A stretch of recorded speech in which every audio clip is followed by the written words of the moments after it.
So this video was supposed to come out a while ago, but because I'm the king of procrastination and don't take this YouTube shit all that seriously, that shit obviously didn't happen. Still, I got the gameplay footage recorded and the game is still sort of fresh in my mind, so might as well talk about it anyway. What is that game? Well, if you're actually paying attention to the damn screen, then you would know. Today, we're checking out MediEvil, the 1998 cult classic action-adventure game developed by Sony Cambridge Studios. It somehow got a remake that came out recently, so better now than never to check it out and see if it's still worth the damn. Apparently more people than I think actually have nostalgia for this one. Yeah, I'm definitely not one of these people. I didn't even know who the hell Daniel Fortescue was until he made an appearance in that PlayStation All-Stars game, but I digress. Anyway, is this old ass game worth the time for those that didn't grow up with it, or did it deserve to be overlooked? Well, let's get into it. So with this being a late 90s cartoony adventure game, the plot is fairly simple. You see this wrinkly looking guy? This is Zarok the Necromancer. He's our mustache twirling villain for this game. What evil does he want to do? Well, he wants to take over the kingdom of Gallowmere with his undead army. Why? He's an asshole. It's something he's tried to do previously before getting his ass kicked by our favorite soon-to-be Skeleton Knight. At least, that's what the king wants people to know. In reality, that motherfucker got headshotted right before the battle began. 100 years later, and Zarok attempts to do the same thing, raising the dead and using them to take over the land. In the process though, he accidentally resurrects Dan, who's now just a one-eyed skeleton with a missing jaw. You see, because Dan didn't really do shit in the first battle for Gallowmere, he wasn't able to ascend to the Hall of Heroes after death like the rest of his comrades. However, since Zarok didn't really die and is causing havoc once more, it's the perfect second chance for him to actually become a hero. After gathering his sword and shield, Dan begins his quest across Gallowmere to slay Sir Wrinkle-Lot. So yeah, this is definitely a PlayStation 1 game. One look at those grainy looking walls and Dan's polygon shape and you know exactly what era this game is from. If I'm going to compare this game visually to other games of its time, then I would probably say that it's slightly above average. What helps this game look a little better than some other ones of that time is both its gothic medieval setting and cartoony character models. It's a nice blend. If you're looking at this game and it's reminding you of something but can't remember what it is, well, this is probably what you're trying to remember. Yes, this game's art style is directly influenced by Tim Burton's The Nightmare Before Christmas, which I suspected after looking at some of this off-putting concept art. While it maintains some of the creepiness, it's definitely not as polished, I'll tell you that. A lot of the levels don't even have backgrounds, but instead have this black nothingness throughout the skies. Yeah, I know that this game is going for a dark aesthetic, but they could have at least drawn some damn buildings in the background or something. However, what they do get right is the music. It ain't quite Danny Elfman and nothing that I'll jam out to in my free time, but it definitely adds to the Halloween-esque theme of the game. You know, lots of string melodies that sound like someone's tiptoeing through bushes with some opera singing in the background.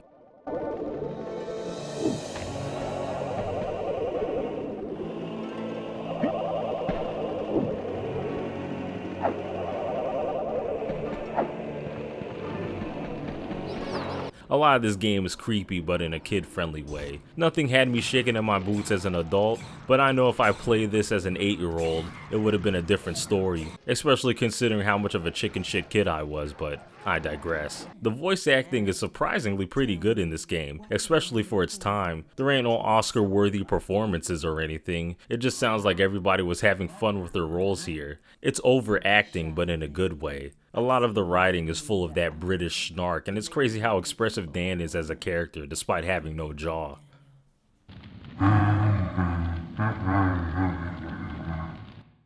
Oh, I love a man who doesn't talk back. I think if you return, I may take you for my husband.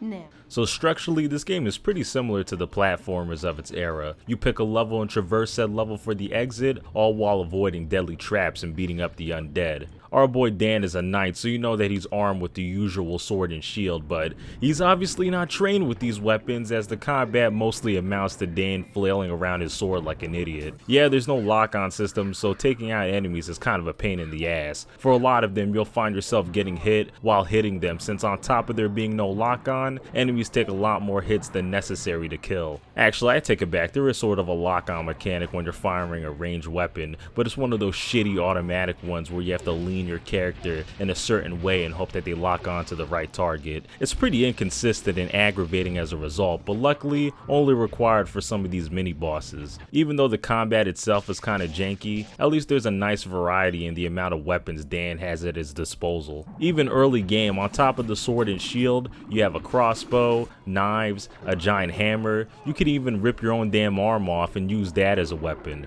which is both savage and hilarious. I wouldn't recommend it though since it does pathetic damage, but I digress. Like I said earlier, the game is focused more towards the exploration of all the different levels. For most of them, you gotta collect these colored earth runes to unlock certain doors, where you find other colored earth runes to unlock other doors that usually lead to the end of the level. Some levels are straight paths, others loop back around each other, and others require backtracking and some maze-like setup. The level design is pretty good for the most part. Every level challenges the player in a new way, with either new enemy types or switching up the usual earth rune collecting with another objective. I think the Asylum Grounds is probably my favorite of these, where you're thrown in this giant ass maze and have to solve the various puzzles assigned to you by this statue head. Stuff like trying to move these weird ass chess pieces into place or guiding this mouse between cats to scare the hell out of this elephant grass statue was pretty creative stuff. Another level that stands out to me was the ant cave, where you're shrunken down to the size of ants and have to save these cockney fairies from this ant hill. You have helped to free all the fairy people from the clutches of the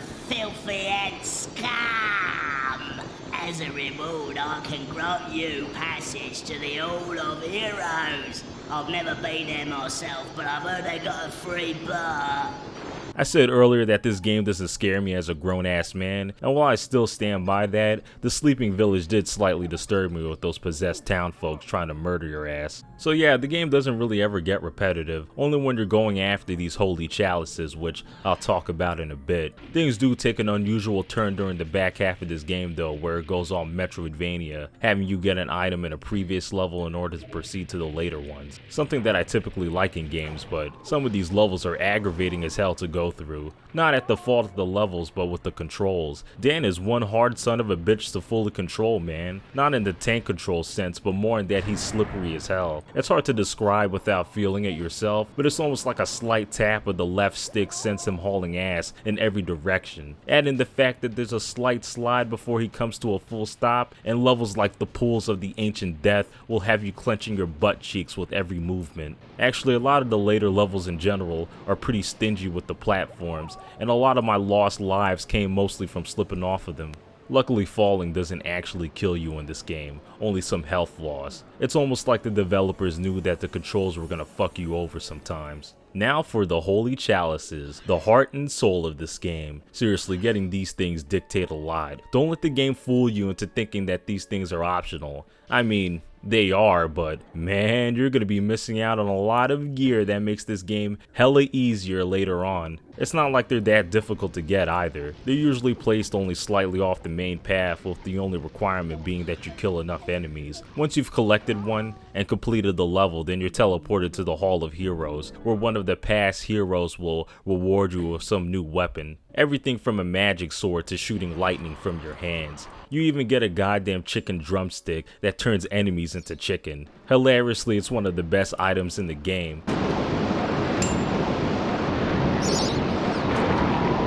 All this stuff really helps during the later levels where enemies with more hit points start to appear. Trust me, going in with your standard greatsword and swinging at enemies a million times ain't fun. There's also the fact that getting the true ending of the game requires you to collect all 20 chalices, so yeah, optional my ass. Speaking of the ending, I don't think it's that much of a surprise to tell y'all that Dan eventually reaches a rock for the final showdown. But of course, before he does anything, he sends some of his goons at you and hope that they do something. After dealing with them, he turns into what looks like a piñata and the actual final battle starts. A final battle that would have been challenging since he's actually pretty aggressive, but then you notice that he can't hit you if you keep circling around him. Couple of sword slashes later and voila, the game's beaten.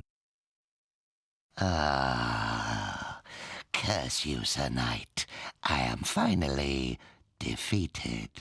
I didn't really talk about any of the other bosses in this game, and that's mostly because most of them are the generic wait until it shows its weak spot type of bosses that you've seen in like a million other games. They're satisfactory, but nothing really all that memorable. Anyway, if you decided to be a lazy bastard and not collect all these chalices, then the game ends with Dan going back to sleep in his crypt. If you weren't a lazy bastard and actually collected these things, then it's shown that Dan has ascended to the Hall of Heroes and is no longer a phony. So I dig the narrative of this game. I mean, it's the classic hero saves the kingdom type of story that exists in like a million different things, but what sells it here is definitely its presentation. You know, things that I've already covered earlier in this video, like the charming voice acting, characters, and visuals. Some of the most entertaining moments in this game are when Dan is simply talking to the past heroes in the Hall of Heroes. He's kind of a snarky asshole, but it bounces off the eccentric personalities of the heroes pretty well. What? Daniel, man, you can't go into battle against an army of undead without a magic sword. Here, take mine. You'll never have to sharpen another blade, or my name's not Dirk Steadfast. It's not enough just to have a magic shield, you know, no matter what that soft ticky stern card says.